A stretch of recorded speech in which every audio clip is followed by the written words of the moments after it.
agreed that it's a good idea to record the meeting, and then we can distribute.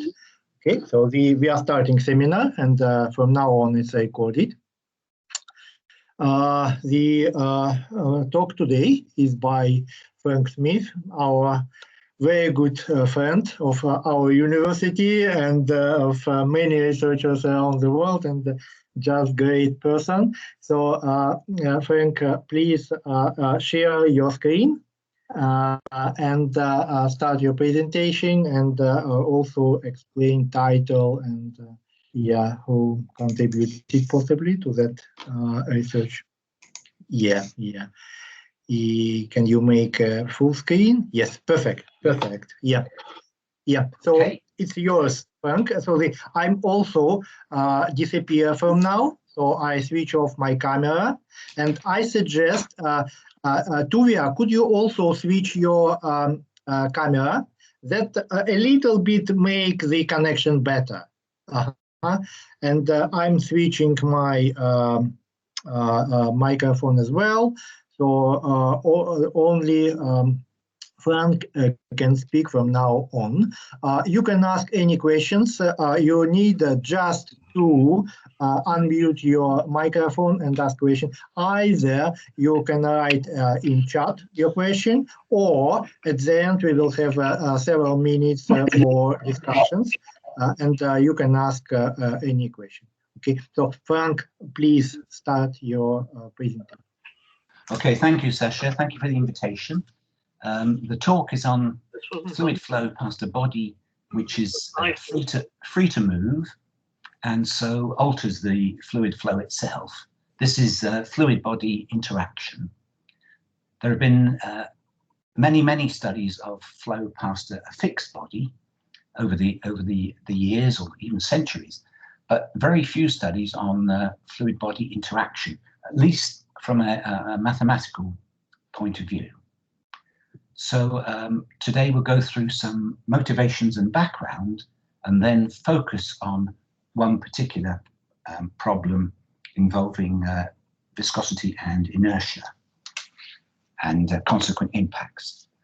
This is partly joint work with Dr. Ryan Palmer, who is now a postdoc in Bristol, and support has come from EPSRC and certain companies, but with a particular helpful link with a small company called Aerotex.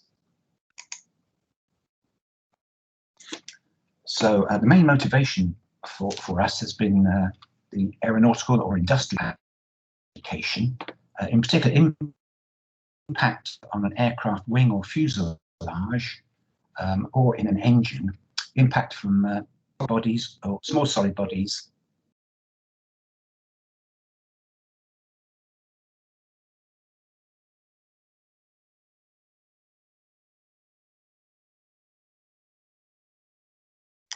I see the connection problem. Frank, we cannot hear you. I cannot hear you. Hello, Frank. Hello. I don't know on which side this is the problem.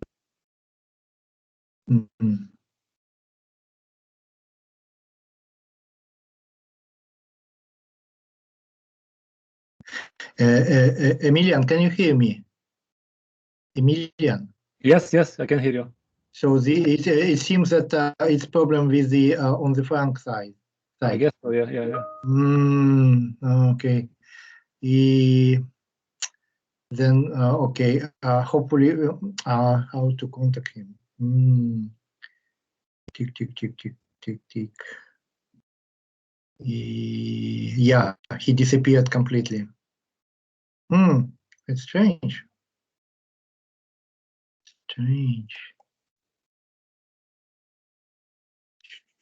It's happening, but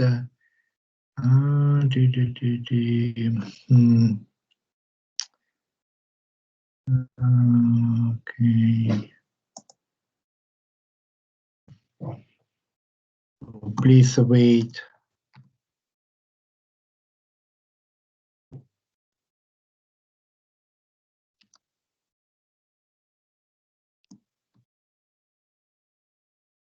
I sent email to Frank, but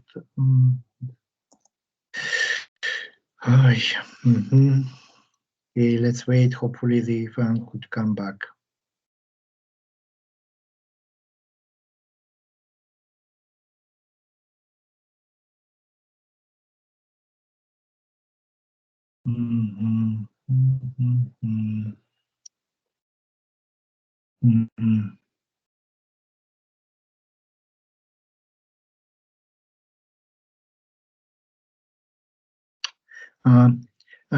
Richard, do you have mobile, Frank mobile, to call him? Because it seems he doesn't understand that he is not with us. I don't have a mobile for him now. No. Sorry. John, do you? John Ockenden, do you have mobile? Frank's mobile. So I have Frank's mobile, so I can call him. Yeah, Hillary, could you? Okay, yeah, please call him, because it seems just him who disappeared. Yeah, please. Yeah. Yeah, I'm calling. Okay. Thank you very much.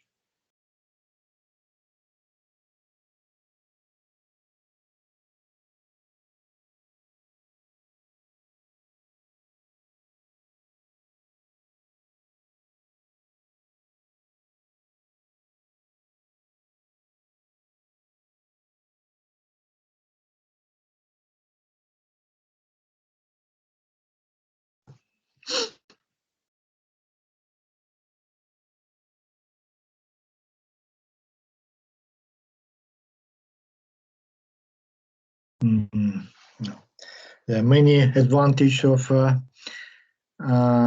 electronic meeting online, but there are also a disadvantage. In particular, Mark Cooker yesterday explained us about the Zoom and how your face could be turned to cut by Zoom, and there could be another problem. Yeah.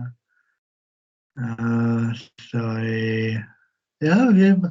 I had a kind of training with Frank Smith 2 days ago. Everything was fine for 30 minutes. So Ellen, what's the? He just said his Wi-Fi's gone down and he's not sure what to do apart from wait.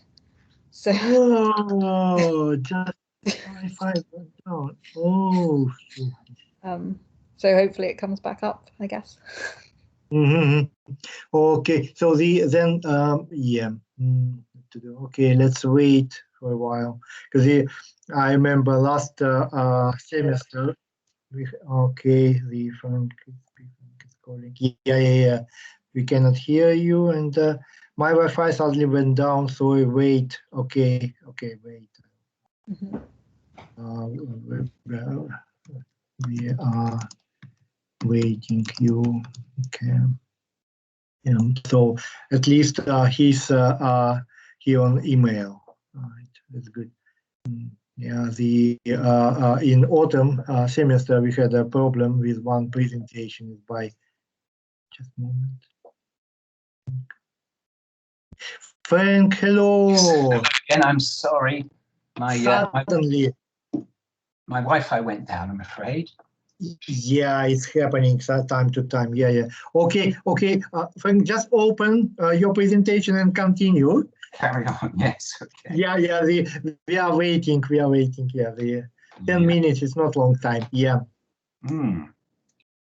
Oh, it's yeah. That is beginning, and full screen, please. And so okay. View full screen. Yeah. So, sorry about that, folks. Yeah.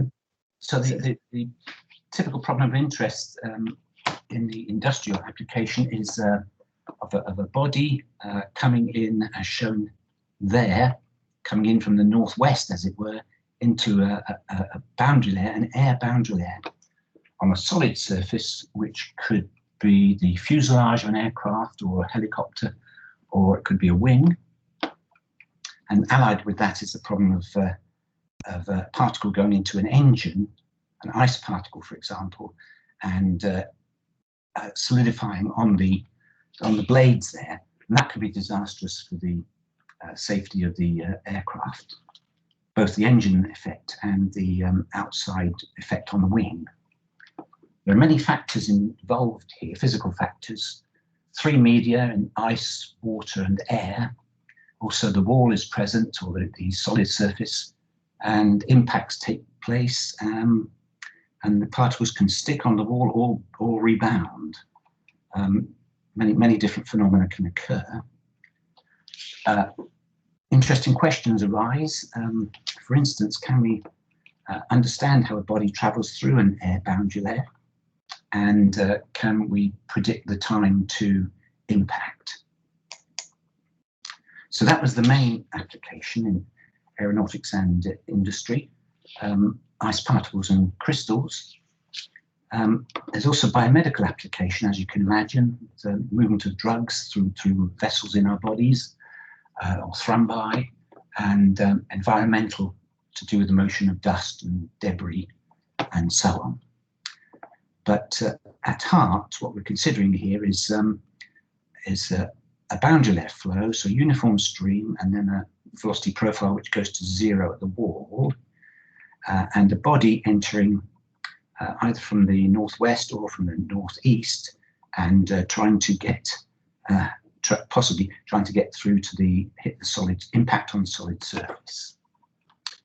In the industrial application, these bodies tend to enter one by one, so we can consider one at a time.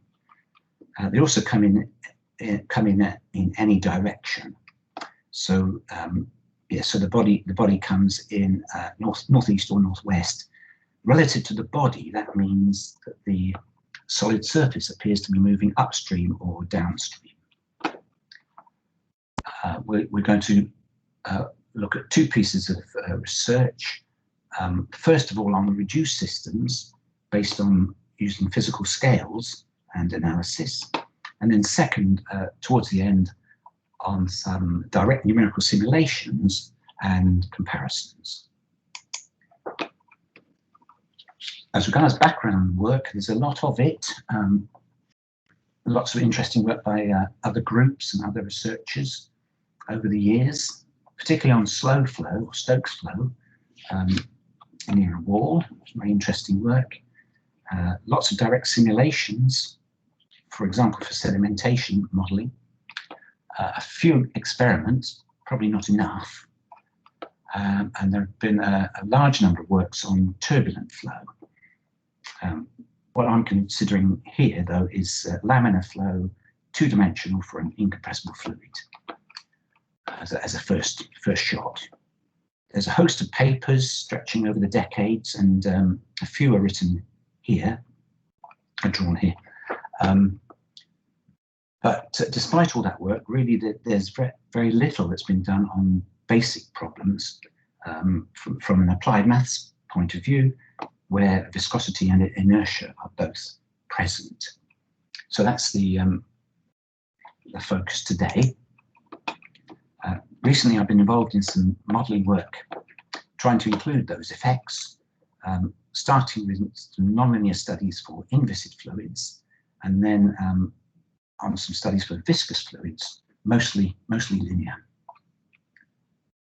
Okay, what we have then is a body free to move in the surrounding fluid flow, and often the bodies of interest are thin, such as ice particles in particular, and provided they are reasonably aligned with the oncoming flow, be it a boundary layer or a pipe flow or a channel flow, we can expect the layers of flow to be thin as well.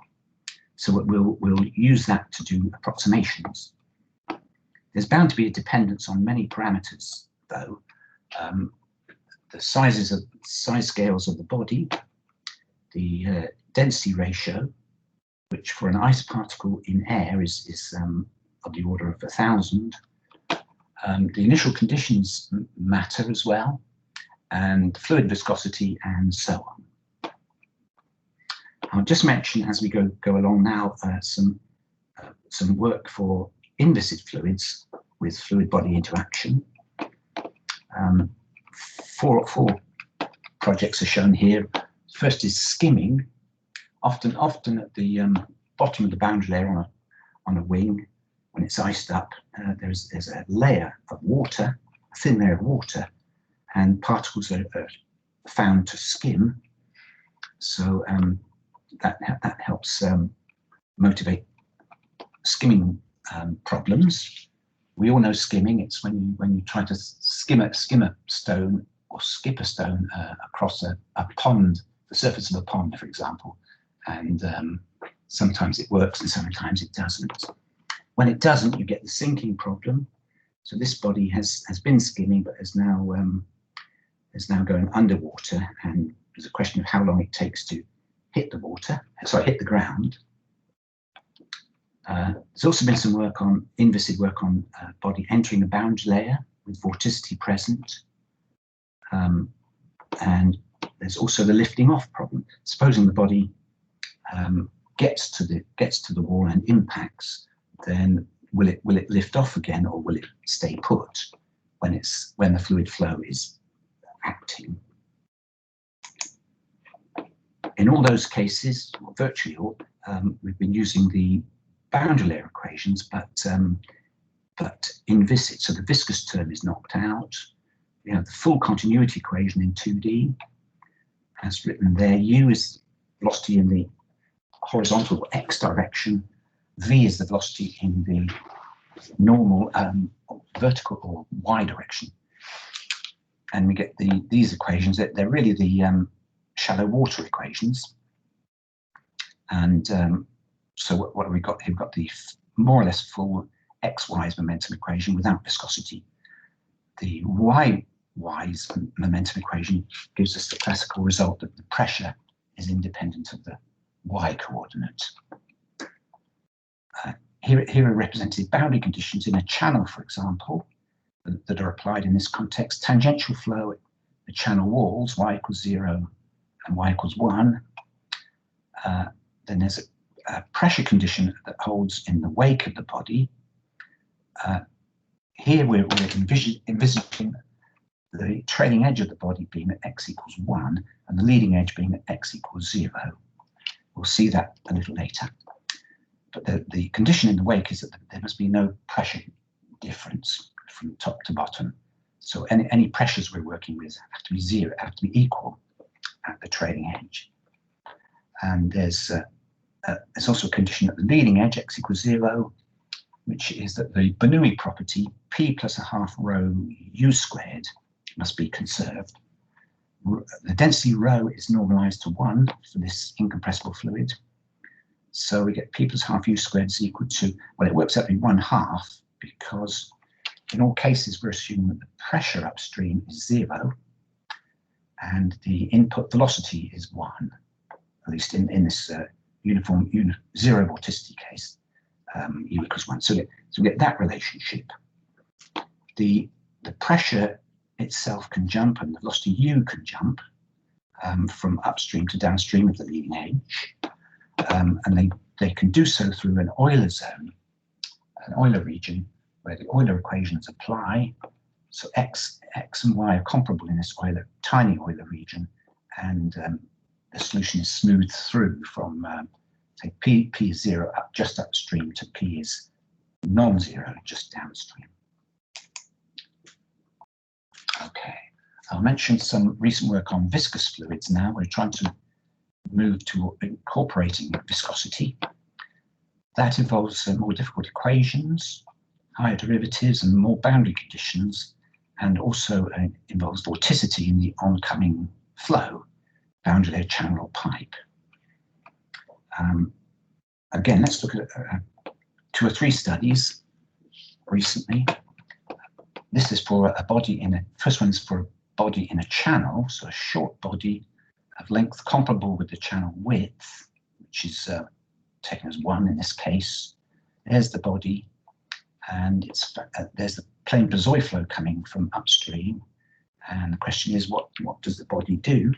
Does it stay put, or does it oscillate, or what? The Reynolds number is large. It's found that the typical streamline or particle path comes in A horizontally. it's then diverted to the angle to an angle at B. It's then adjusted to be tangential to the body surface at C. At D, it's still not horizontal. It only gets to be horizontal at E downstream.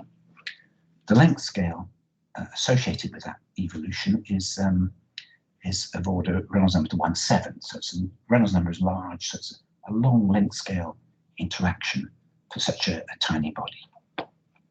There's been similar work done in a boundary layer, and the main property that comes out is that there can be either instability or there can be oscillation. Usually there is instability, which is as you might expect. You might expect that with this body having its nose down, or leading edge x equals 0 down, the fluid forces are going to be such that they would drive the body, the nose, even further down.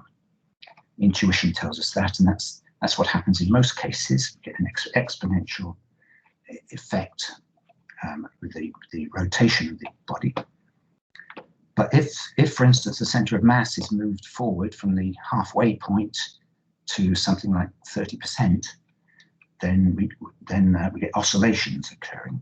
So the body will stay put more or less, just oscillating.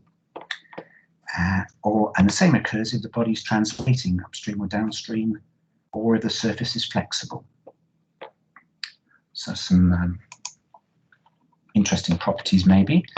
There's also been work on weakly nonlinear effects in the boundary layer. So this was to model the effects in particular of impingement angles, and so the body is seeing a boundary layer profile but displaced backwards like that, or forwards like that, depending on whether the particle came in from the northeast or northwest. As a weakly nonlinear theory, which I'm not going to go into in detail, but that produces also nonlinear oscillations, or it can produce instability in the sense of a finite time blow up of the weak nonlinearity. Okay, well, that's enough of background, I think. Let's focus on the particular problem of interest today, which is for a body in near wall shear flow. And this can be at the bottom of the boundary layer or close to the wall of a channel or a pipe. We'll start with some reduced system analysis for large Reynolds numbers, RE. The Reynolds numbers in practice in the aerodynamical case can be 10 to the 4, 10 to the 5 quite easily. And then later on we'll look at some direct simulations and comparisons. So we have a short body close to the wall, and we're looking for fully nonlinear responses. And what we find is there's an interaction between the boundary layer equations acting above and below the body and the body motion equations, or Newton's laws of motion: mass times acceleration equals force, and the moment of inertia times the rotation acceleration is balances against the torque or moment of the pressure forces, sorry, fluid forces. As regards the fluid motion first, we're going to get the boundary layer equations holding here above the body and in the gap between the body and the wall. The boundary conditions are what you would expect: a moving wall condition at y equals 0, no slip on either side of either surface of the body, and at the trailing edge is a cutter or a cutter-like condition concerning the pressure. That pressure must equal that pressure just there at the trailing edge, and the leading edge allows for an Euler jump, and where the pressure and velocity jump as they go from upstream of the leading edge into the gap or above the body. And then the actual flow coming in from the left is a uniform shear flow. So U is like Y, but plus or minus a constant because the wall is moving back or forth. So that's the scenario. The scalings involved are hinted at here. So there's the body. It's in the towards the bottom, the depths of the boundary layer. There's the boundary layer profile. The body length is given as L, and that's roughly comparable with the boundary layer thickness, for example. Given that the critical distance of the body from the wall is of order L to 1/3, Reynolds number to -1/2. Reynolds number to -1/2 is the boundary layer thickness, so this is less than, significantly less than the boundary layer thickness. The way to get at these scales is, oh yeah, I've got to derive what is the magnitude. Yes, so the body's close to the wall, it sees this uniform shear there, so U is like Y. Then if you think in the Navistox equations, in x momentum, you're trying to balance, or thinking of balance between U du dx and the main viscous term is d2u dy squared with a Reynolds number. So it's U squared over x, or U squared over L, the body length, balancing against 1/Reynolds number U over Y squared. But U is like Y, so I should probably have written this all down. But so U squared over L becomes Y squared over L. And on the right, the viscous term is 1/Reynolds number U over Y squared is Y over Y squared. So I think you can see out of that you're going to get a Y cubed somewhere or other. And there's, if you follow that through, that gives you the Y scaling being L to 1/3, R to -1/2 down here. The X scaling is on L. U, V, and P follow U is L to 1/3 because it's coming in like Y. V is that by continuity, and then the pressure is L to 2, expect P to oh yeah, and the time, normally you would scale the time on L to 2/3 in order to balance du dt against u du dx. But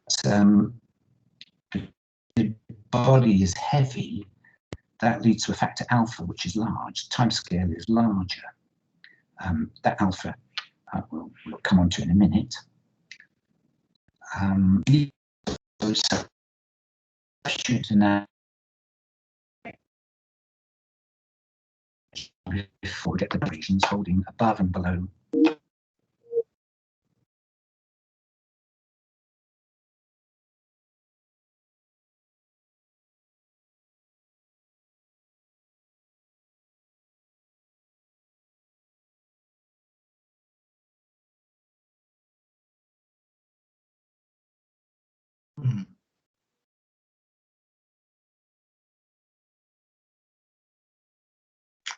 Okay, I'm sending email to Frank again.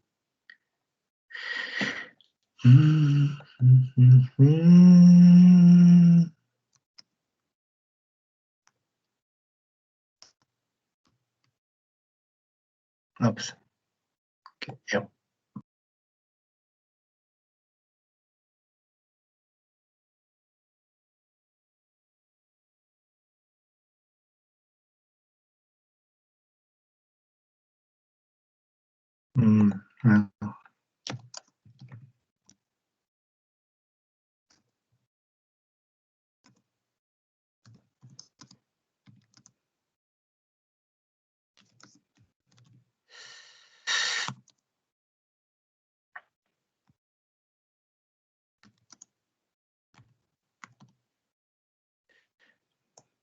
Sorry,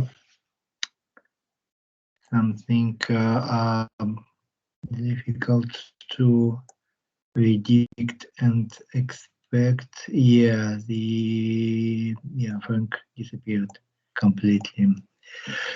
Okay. Yeah. Okay, he's returning. Frank, sorry. Yeah. Sorry, Frank, if you show slides, then I can tell you where you stopped. Yeah. Okay. No, a bit before then, wasn't it? Yeah. First, show the slides. Okay, yeah. No, slides are not yet. Oh, Yeah, so there's something with sharing screen or sharing files. okay. Let's just do it again.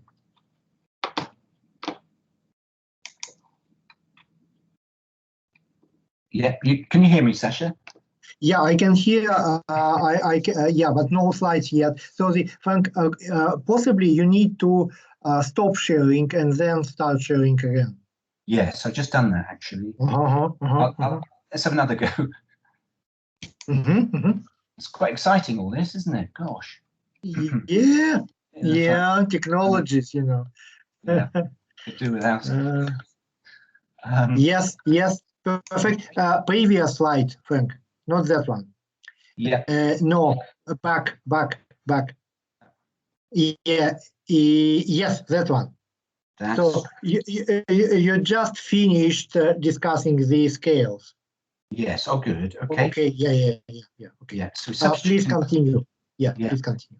Navistox equations give us the boundary layer equations as shown here, nonlinear relationship, and the pressures top and bottom, above and below the body of P plus and P minus, which are to be found. We'll come on to boundary conditions now. Again, we would, as expected, we have a moving wall condition along y equals 0. We have a no slip condition at the underbody, y is f minus. And we have a condition at x equals 0 plus, which is that we get the uniform shear flow, lambda y plus uw. That's the stuff coming in from the left, plus an unknown jump, let's call it A. And similarly, the pressure responds with is involved with A as well. Above the body, again, no slip on the top surface. We want the velocity to tend to lambda y plus uw as y tends to infinity. That's to match with the rest of the boundary layer. And then there's a jump condition at x equals 0 plus. In this case, the velocity u is still lambda y plus uw, the original, but there's a pressure jump which is lambda a w.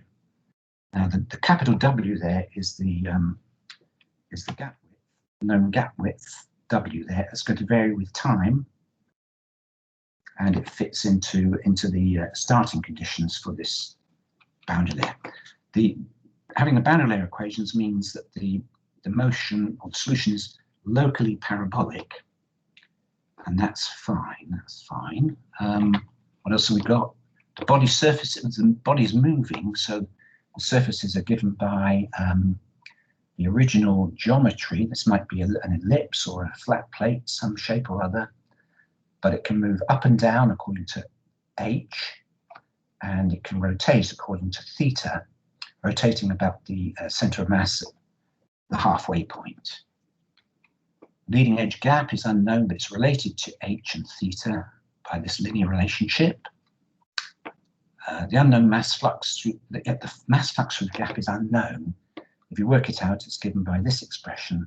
So it depends on w, which is a function of time, and also a, the velocity jump, which is a function of time. And then we have to satisfy the cutter-like condition that P plus equals P minus at the trailing edge. So that's all about the fluid dynamics then. That's coupled with the body motion though. The mass mh double dot balances against the pressure force or pressure differential force from the fluid flow. That gives us the lift coefficient CL. And then the moment of inertia J times theta double dot is driven by the moment of the pressure force, pressure differential, multiplied by x minus a half to give us the moment coefficient Cm. Okay, so that's it then. We solve this system numerically. It's a nonlinear problem. It's almost impossible to get anything linear except in certain places.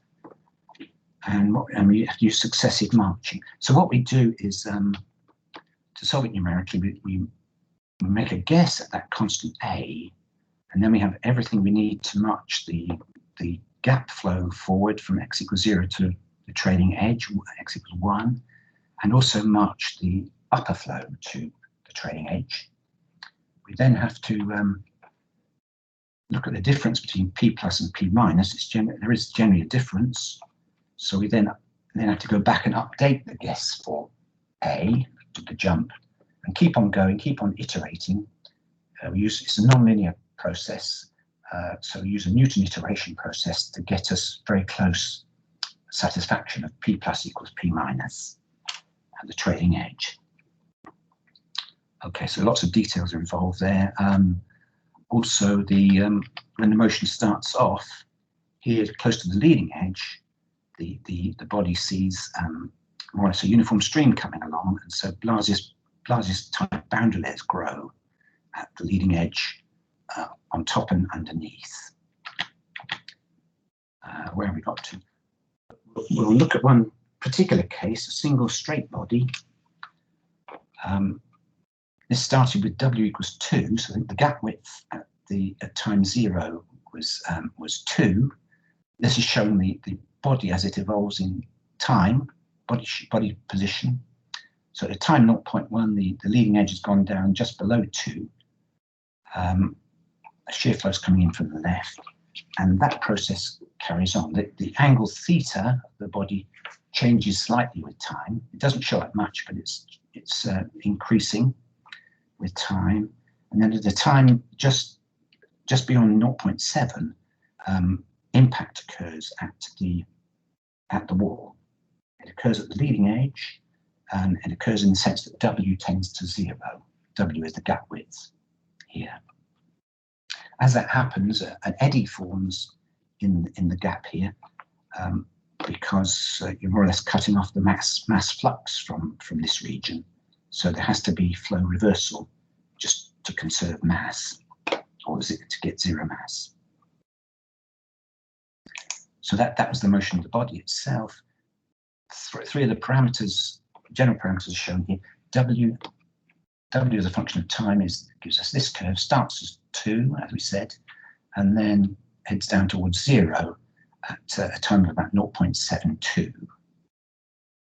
A is the velocity jump. It starts at some value here, just above 1, comes on down, eventually goes negative, and then comes back towards 0. And the angle theta started as 1 in that example, and then gradually increases to about 1.25. Okay, we can also look at the shear stresses produced at the solid surfaces. So first of all there's torr at the ground. The wall shear stress at the ground is shown here. It's Blasius-like at small x as expected. So it's come down like a square root, 1 over a square root of x, and then heads towards the trailing edge, and it's quite calm there. This is time 0.1, 0.2, 0.6, 0.7. At time 0.6, this wall shear stress is reversed, and at time 0.7, it's even more reversed. And you see this sort of signature of the wall shear stress is a quite abrupt plummet in terms of x variation, plummet to a minimum, and then a gradual recovery as we go towards the trailing edge.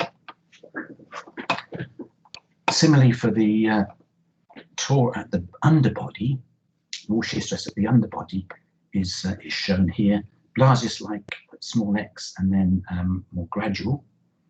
And as time goes on, that continues, and then at time 0.6, this one goes negative, indicating flow reversal at about that x there, and then the next time step shown, time level shown, it is 0.7. There's a long region of flow, reverse flow, starting just there with torr at 0. But again, the signature is similar, a fairly sudden plunge and then a gradual recovery. Here are some velocity profiles, and they go along with that picture. Small times, getting this curve here, say at small x, near the leading edge, x is 0.06. That's the alpha curve. So we're getting a Blasius-like profile there and a Blasius-like profile here near the wall. And in between is more or less a uniform shear flow, as that was the entry condition. Further downstream is this curve beta, x is 0.24, and it's a much more fully developed profile in the gap. That process continues on through the times here. So by the time we get to 0.7, getting these profiles at alpha beta, and this is a blow up of those profiles. So we see here a reverse flow profile.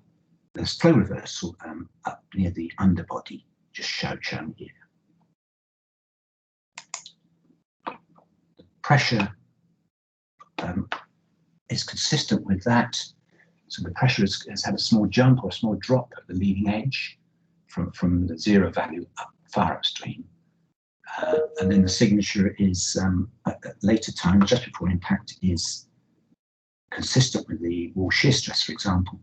The pressure is favourable, it's a strong favourable gradient, dropping pressure to a minimum, and then a slow recovery in the reverse flow. Okay, so given that numerical evidence, then we turn to trying to analyse the flow structure at impact. What we have is this is the flat plate coming down, and W there is small. The gap width at the back end of the trailing edge is order 1, and so the angles involved here are order 1. For the flat case, the profile, sorry, the shape we're looking at, the underbody shape f of x, is given by W, that gap width, plus gamma x dn with n equals 1.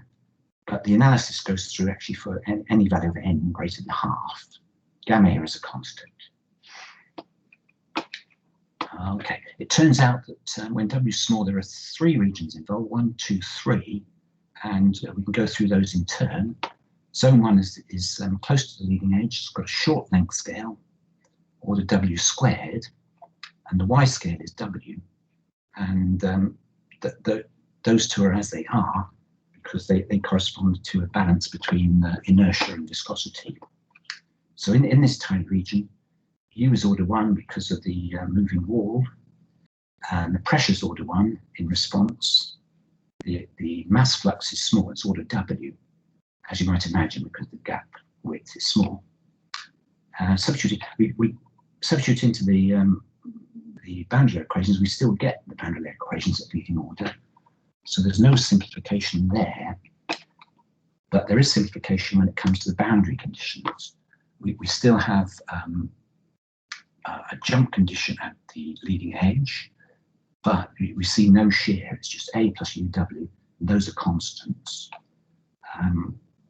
There is at the moving wall, that's a straight moving wall condition as we had before, and then we've got no slip at the top surface, but the top surface now is just a straight horizontal wall because the shaping of the body is not seen on this very short length scale. So this is like a channel flow then, conditions at y equals 0, y equals 1, and some input non-zero profile. It's a channel entry problem. We can go ahead and solve that numerically. We don't know the value of A, but we've solved it for various values of A, and here's a solution for A equals 1. Velocity jump A equals 1, and yeah, there's the Blasius-like behavior at the start, consistent with the full solutions, and then there's the petering out or the leveling off as the local x increases, and the pressure gradient has a jump at the start and then settles down into a favourable pressure gradient. So this ties in with the numerical solutions we saw before. This is the signature. This is the favourable pressure gradient in a very short length scale, because x star here is scaled with W. And this is showing the wall shear stresses coming down and then reaching a minimum over this short length scale. Velocity profiles are shown here. Now, given this behavior, you can see that as we go downstream, we're heading into some relatively simple asymptote. And it turns out to be that when x becomes large, x star becomes large, the inertia terms become negligible. And so we're getting a subset of the boundary layer equations in effect. And that subset is the lubrication system. That then takes us on to the next zone downstream, which is zone 2, where the lubrication equations apply as expected. So there's a continuity equation in terms of psi, use the psi dy. V is minus the psi dx, and there's no inertia present, just a balance between the pressure gradient and the main viscous term. Okay, well that's the classic Reynolds lubrication situation, and that gives us Reynolds lubrication equation, which gives us this expression for the pressure gradient, as shown here. It shows that the pressure gradient will tend to 0 downstream.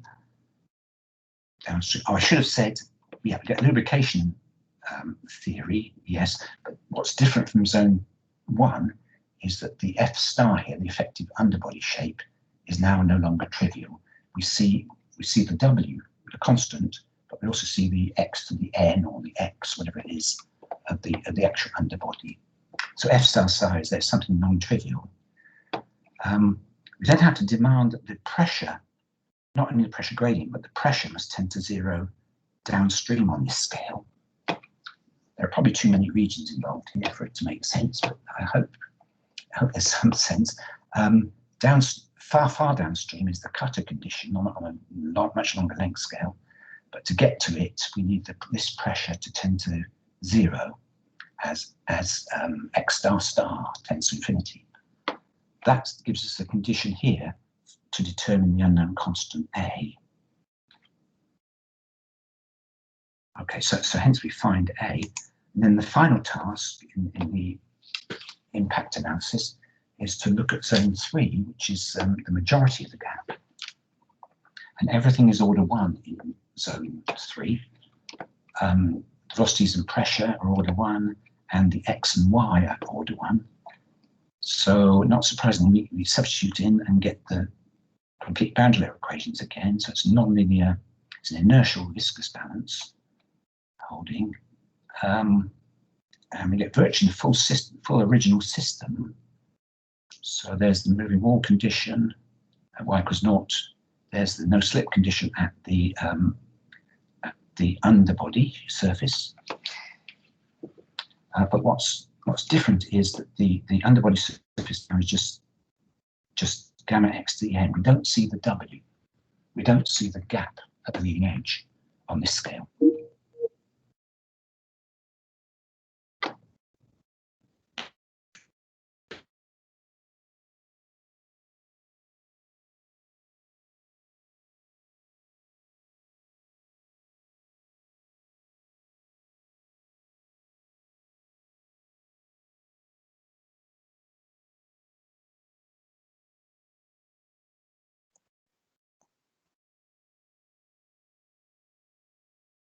Okay.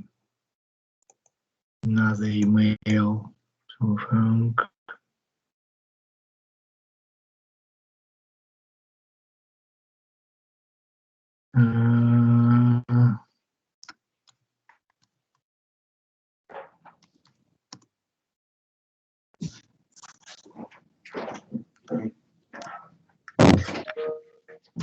Frank, Frank.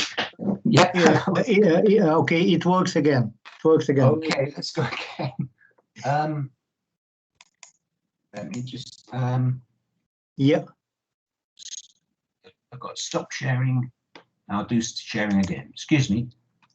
Yes. Where are we?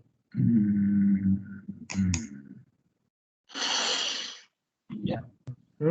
view slideshow from the beginning.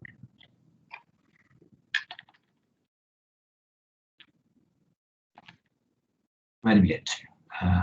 Yeah, got to there. Yeah, this is one. Yeah, that's it. Yeah, sorry.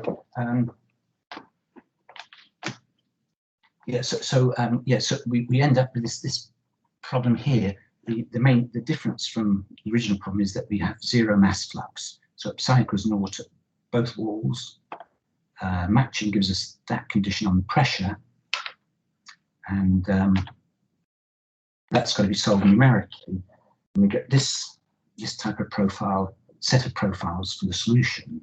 So these are velocity profiles. This is the pressure gradient, which is now seen to be adverse, rising pressure. Again, tying in with what we saw in the full solutions. So in these velocity profiles, it's forward flow near the wall, reverse flow near the underbody. We also got solutions for the upstream moving wall. So this is for going back. This is for the bodies that come in from the northwest rather than the northeast. And again, now we see reverse flow, negative flow near the upstream moving wall or downstream moving body, and then forward flow near the underbody. The pressure gradient is favourable. Okay. Well, that was all about the fluid dynamics as impact takes place. We have to check on the actual body motion to see if that's consistent. And what that involves is looking at the pressure force and the pressure torque from the fluid flow that we've just analysed at impact. It turns out the pressure force, integrals of the pressure is order 1, and the moment is order 1 typically. The main pressure force comes from that large region that we looked at last, zone 3. There's also a contribution from zone 2. But anyway, what we get is that the accelerations are order 1, according to the pressure forces, and hence the body on integration, the velocities can only be finite at most on impact. And that implies that the W as a function of time does vary linearly with time. And that agrees with the graph we saw earlier of W against time. Okay, so that seems to fit together as far as the analysis or asymptotics goes, and there's lots to follow on. We also looked at direct simulations to check this out. So this was for a flat plate problem with gaps beta 1 and beta 2. Beta 1 corresponds to the W that we had before. And there's a uniform shear coming along, U equals Y, plus or minus a constant, depending on the inclination of the orientation of the bodies as they come in. Yeah. So Navistox equations, there's a Reynolds number R there. It's related to the RE we had before, like this.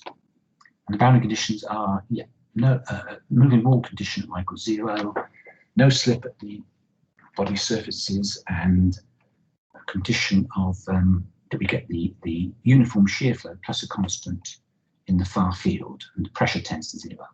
The nice thing about this input profile is that it's an exact solution of the Navier-Stokes equations. So in the far field, we don't have to worry about using approximations. We've got the solutions using open foam. There's a description of it there, but we're not going to go into that. Let's have a look at some solution properties. Again, I've shown too much here. If we look at the A and B results here, that's for a Reynolds number of 10 on top and then 1,000 underneath. And the gap width W or beta 1 is quite small here, 0.01. So leading edge is very close to the wall. And what do we see? We see forward flow near the moving wall, as expect, and reverse flow in the underbody. We also see that as the Reynolds number goes from 10 to 1,000, the downstream influence increases, so the weight gets longer, but the upstream influence gets shorter, as it's fairly long upstream influence in this case, but here the effect is being pushed towards the leading edge, and that we think is consistent with the existence of an Euler region around here. There are similar deductions you can make for these other cases. UW is 0 and UW is something negative. Velocity profiles are shown here, lots of them here. For beta 1 is 0.1, 0.05 and 0.01. So these are the cases that are on the verge of impact, according to Navistox solutions. And the velocity profiles are shown. We take this green one, for example. That's at the moving wall, which is moving to the right, and that kink there is where the underbody is. But we're talking about a flat plate, so it's also where the overbody starts, and that's the velocity profile above the body. And what do we see? Well, we see this is Reynolds number 1,000, and we see a velocity profile very similar to what we got in the simulations. That's in the gap, a green profile at the trailing edge, and that's the profile above the body, which we didn't look at, didn't see, and all these other profiles showing flow reversal. These are the pressures in all those cases, showing too many, but you can see the signature of a fast downward plunge and then a relatively slow recovery. Fast, strong favourable, and then a gradual adverse pressure gradient. And then these comparisons are more quantitative. So first of all, this is giving a table of the drag and the lift as conditions vary over the gap widths and the Reynolds numbers 10, 100, 1,000. And in every case, there's an order of magnitude difference between the drag and the lift. The drag is small, can be considered small, so that ties in with our assumption that the body was moving with a constant velocity relative to the wall. So the drag is small, therefore mass times acceleration, or mx double dot, if you like, is 0, and hence x dot is constant, and that gives us the constant velocity uw, say, of the wall relative to the body.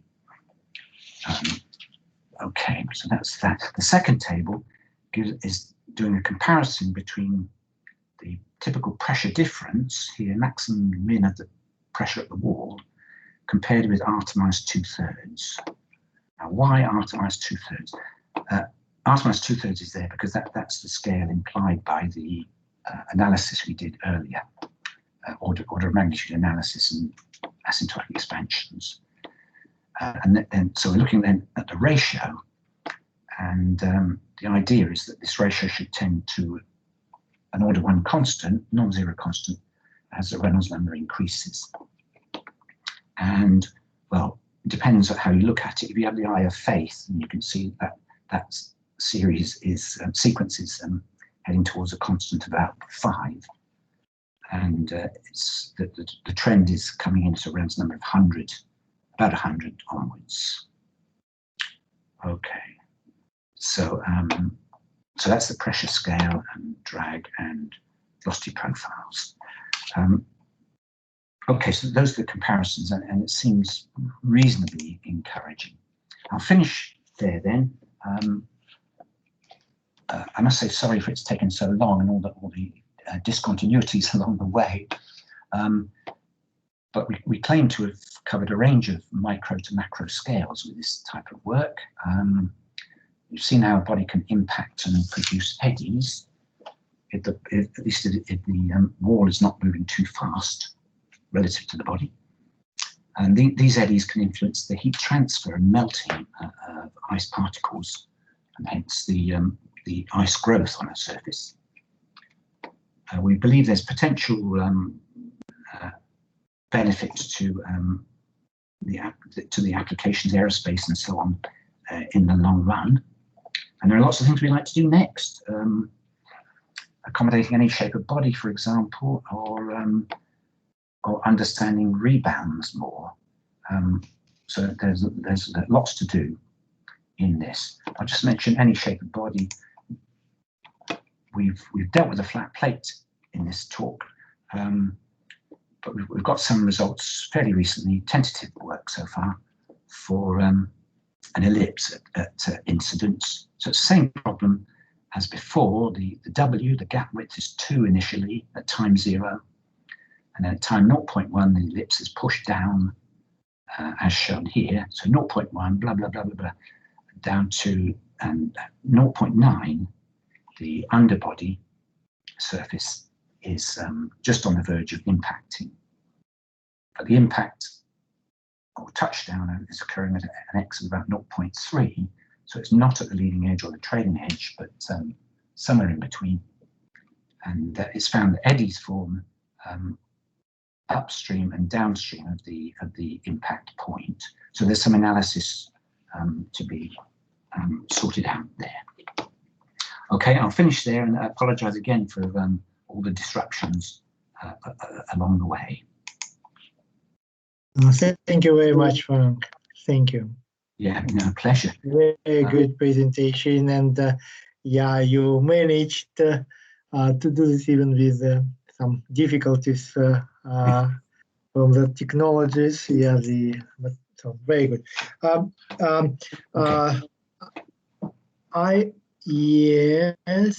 Yes, I myself have many questions, but first of all, I would like to ask participants, if you have questions, please do that. Just unmute your microphone and ask question. Ask Frank any question. Okay.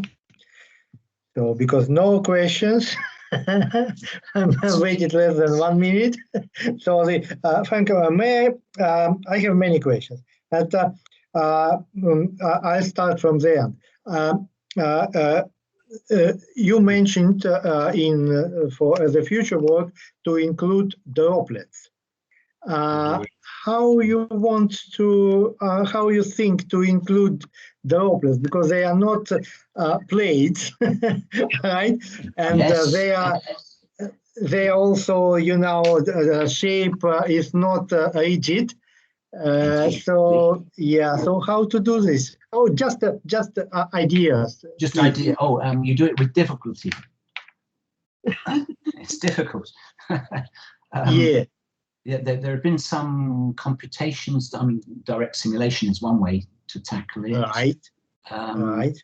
You've done some wonderful work with impacts of droplets onto surfaces and so on, with mainly inviscid, I think. Yes. Yeah. I've done some work. I've done some work including viscosity. Okay. But just that was for air cushioning. Yes. Okay. Yeah. But air cushioning, but kind of between droplet and the rigid wall, right? Because kind of normally it's air cushioning because between. Okay, it's the same body and free surface. And Yes. You are thinking about the kind of droplet approaching rigid wall and trapping another fluid in between. Yes, that was the main one. Okay, Yeah. I see. Mm-hmm. And there's another. I was going to say there is work going on around the world, and I don't know it all, so I wouldn't claim. Yeah. That's very interesting. Yeah, very interesting. You also mentioned three-dimensional problem. Three-dimensional, even for computations, is complicated. Yes. So, yes. Are you thinking about particular shapes? I don't know, sphere or ellipsoid, when we can use some, you know, approximation known solutions? I believe ellipsoid would be great. Even that kind of elliptic plate would be great. Oh, I think, yeah, elliptic plate is the one. I've got a project going with my colleague Kevin Liu, where we're looking at exactly that, a sort of pancake, three-dimensional. Yeah. Pancake. We have to assume thinness, I think, to get enough simplification to make maths progress. But that sort of thing is doable. Yes. In principle, this work I've talked about, where we have viscous and implicit forces, can be extended to 3D. Yeah. Okay. We have a question from Hilary and John. Okay. Yes. Thank you, Frank, for the nice talk. It's widely believed, isn't it, that if you've got a stationary fluid, you can't bring two smooth obstacles into contact with a finite force. Yeah. You believe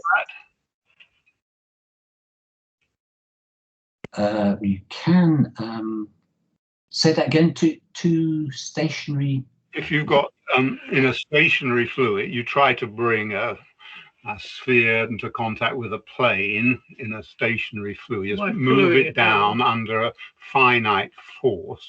Yeah. It down. It takes the lubrication equations take infinite amount of time before it'll hit. Yes.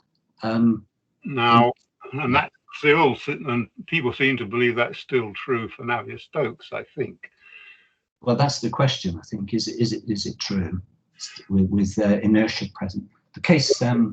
Well, I use that, but does having a transverse velocity make it easier? I think it does. Yes, it's certainly what we did. Having UW positive or negative did make things clearer. But suppose you let your horizontal velocity get smaller and smaller. Yeah. Did it get less and less likely to hit? It's a challenge. Yes. Yeah. I think it's worth considering the effects of inertia. But I would just, if you just decrease your horizontal velocity, get less. Yes, it's a good question, John. I don't know. Very good question. And also one observation. You're old enough, I think, Frank. Do you remember when Queen Elizabeth was late going into New York, and it went down the coast of America, shallow water, too fast, and the suction force made it hit the bottom, which was very expensive damage. Ooh. And so, and I think this is that also. I think ships, when they come into dock, when they're going parallel to the jetty that they're pulling up to, they can also be subject to suction force. I just wondered whether you'd tried applying your work to that, because it seems it should be very relevant. Indeed, yeah. No, again, very interesting comment. That is large scale. Still, the Navier-Stokes equation is long and thin. Yes, indeed. Yes, indeed. Yeah, I've heard of there being problems in the Suez Canal of this sort, with ships going along and hitting the sides by accident. Well, you get a similar phenomenon with racing cars, for example. But thin layer there where downforce is crucial. Right, but you've been mostly looking at slender obstacles near walls, but these are large obstacles, so there's no outer flow to bother about. Yes, yeah. But in the racing car context, there's as the car zoomed up, there's oncoming flow. I'd still rather hear your answer to the first question, because I've heard people like John Hinch saying they think it'll never hit unless you have surface roughness or something like that. Yeah. In particular, Great question. Yeah. Frank, in calculation, computations, you showed the plate in open form calculated, but I believe for computation, the shapes with sharp corners, they are not so good, and there could be problems. So it would be kind of not easier, but easier to compute smooth shapes, right? So possibly you did already such, and your colleagues did such computations. So it would be very interesting to see, and in particular, it could answer the question in one or another way, question from John and Hilary, that the smooth surfaces, they cannot bring in contact with the fluid in between there. I mean, with the finite force. Yes, indeed. So that would be interesting. But if it's because in your calculations and in theory you showed it's a plate or smooth shape. But if there is an even plate, but a kind of wedge roughness on the lower part of it. So then, with this just wedge or lower part is in the form of the wedge, but the tip of the wedge is somewhere at the middle of the plate. Yeah.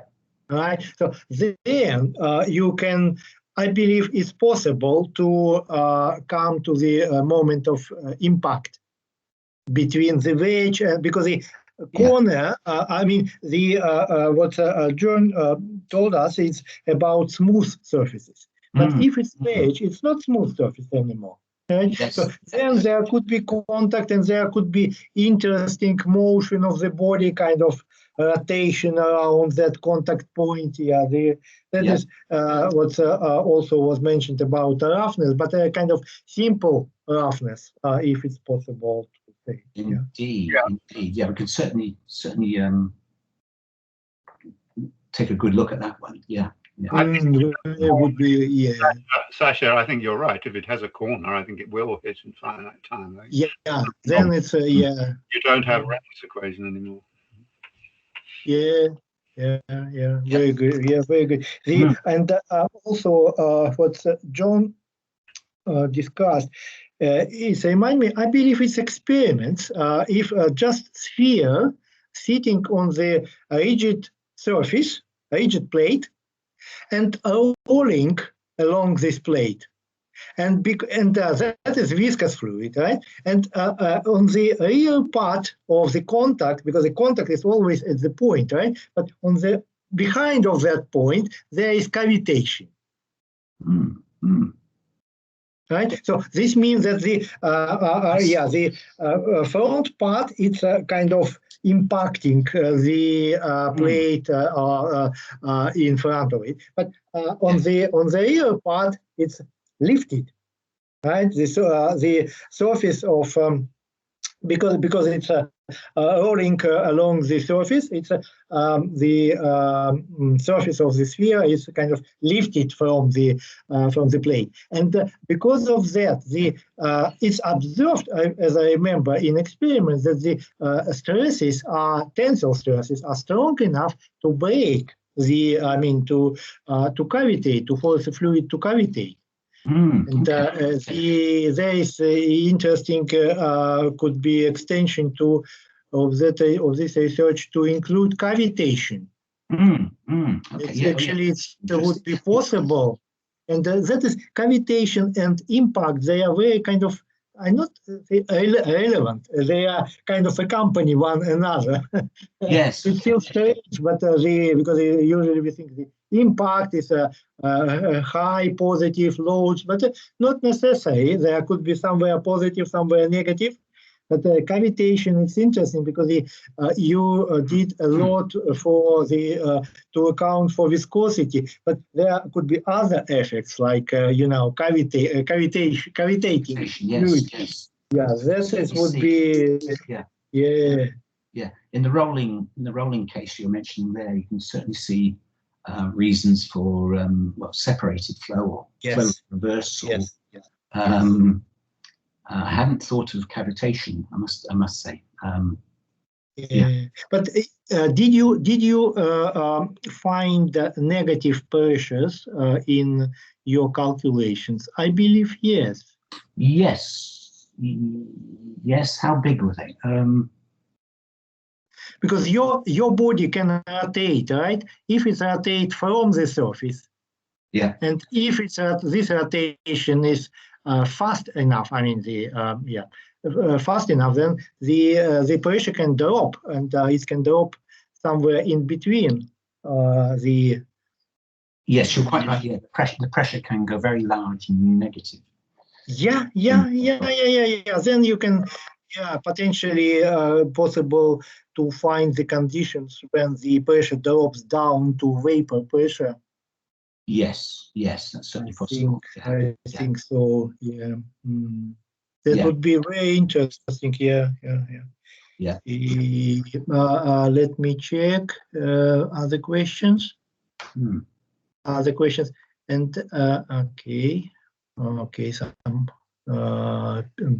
people left because we are a little bit behind the schedule. Frank, may I ask a last question? You did all that calculations, results you showed today, they are with viscosity, right? But the same problem can be solved without account for viscosity, right? Yes, yeah. And so the effect of viscosity, so if to compare these two solutions, so if we solve twice the same problem with and without viscosity, what could be conclusion about the effect of viscosity? That it as impact is approached, you get reverse separation. Okay, so there are no reversal flow without viscosity. No, you can. In the inviscid case, you can also get flow reversal, right. but it's not so grounded theoretically. Okay. You have to close your eyes about the little layers near the wall. Yeah. Yeah, and it's also the in terms of the motion, because you have an equation for the vertical motion of your plate and for rotation. If to say calculate, estimate that motions with and without vorticity, without viscosity, then we can compare them and to say, you see, for that conditions, the viscosity changed a lot in terms of the that impact conditions or motions or rotation or amplitude of the magnitude of the pressure. Yes. That would be interesting. Yeah. Another point is that I think if you increase the wall velocity, the UW, so that increasing the angle of inclination as a particle comes in, then I think that tends to take you towards inviscid theory. Okay. More valid. Okay. This could be done even by that estimating the values by using your scaling for viscous flow, because the scaling for viscous flow is based on Reynolds number, right? Yes, that's right. But without viscosity, there are no Reynolds number, so it's another scaling.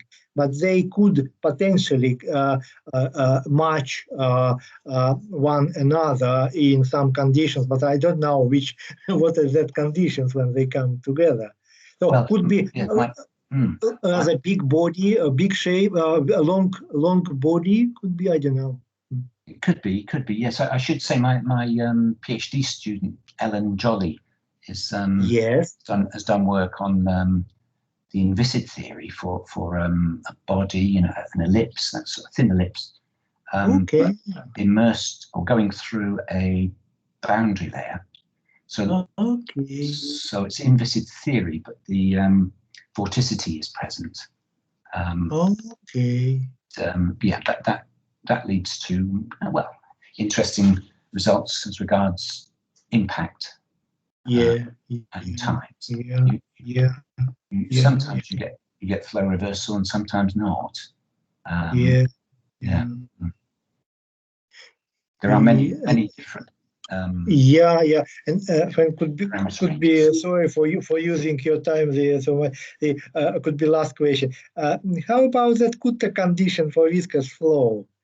Because the Kutta condition, I believe it's to derive it, you should account for viscosity, but finally it's applied for non-viscous flows, and this is why pressure. But if to think about the viscous flow, then would be kind of more reasonable to equate, I don't know, tangential stresses.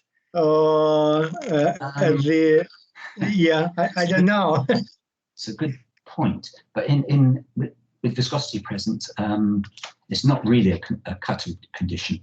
I think I tried to say every time, but probably failed, that it's a Kutta-like condition. It's simply the pressure must be in the viscous fluid. Is that the pressure must be continuous across the wake, normally across the wake, and also in the horizontal as we go from upper boundary layer to wake and lower boundary layer to wake.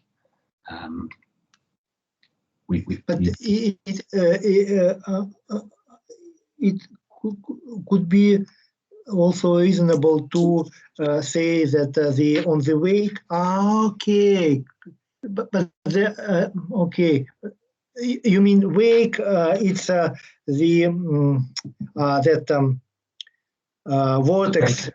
vortex sheet. Yeah, but because it's viscous, so they know that vortex. Or this vortex sheet, but it's of finite thickness, say. Yes. Okay. Now, thank you. Sort of working within. We do see the details of the boundary layers on the top and bottom surface of the body. Yeah. Very good. So no, I understand now. Oops. So then no other questions. So thank you very much, Frank. No, thank you. Patience. Yeah. So then I stop recording first.